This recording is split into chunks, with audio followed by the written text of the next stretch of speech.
Babala at paalala para sa mga iniibig ng ating Panginoon na mayaman. Mayaman ka? Makinig ng payo. Hebreo 12:6-7. Sex. Sapagkat pinarurusahan ng Panginoon ang kaniyang iniibig at hinahampas ang bawat tinatanggap na anak. 7. Na dahil sa ito'y parusa, kayo'y nagtitiis.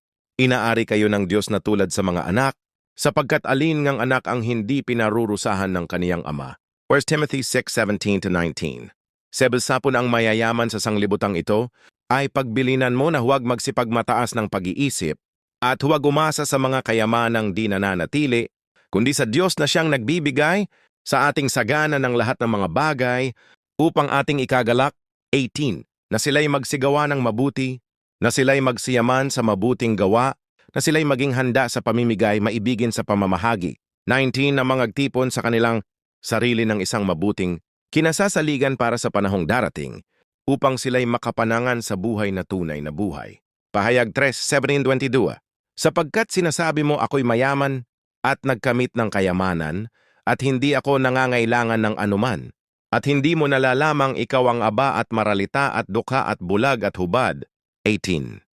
Ipinapayo ko sa iyo na ikaw ay bumili sa akin ng gintong dinalisay ng apoy, upang ikaw ay yumaman, at ng mapuputing damit, upang iyong maisuot, at upang huwag mahayag ang iyong kahiyahiyang kahubaran, at ng pangpahid sa mata na ipahid sa iyong mga mata upang ikaw ay makakita.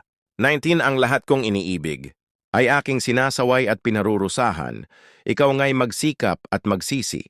20. Narito ako'y nakatayo sa pintuan at tumutoktok. Kung ang sinuman ay duminig ng aking tinig at magbukas ng pinto, ako'y papasok sa kaniya at hahapong kasalo niya at siya'y kasalo ko.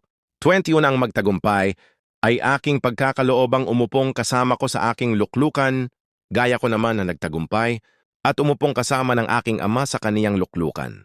22. Ang may pakinig ay makinig sa sinasabi ng Espiritu sa mga iglesia. Proverbs 19:20 NIV. Listen to advice and accept discipline, and at the end you will be counted among the wise. Hear counsel and receive instruction, that thou mayest be wise in thy latter end. KJV. Mangangaral Karo 13.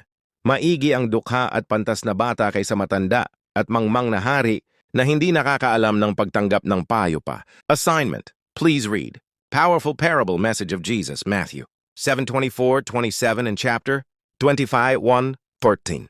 The Wise and Foolish Builders. The Wise and Foolish Bride. What is parable? Earthly story with heavenly meaning. Thanks and God bless.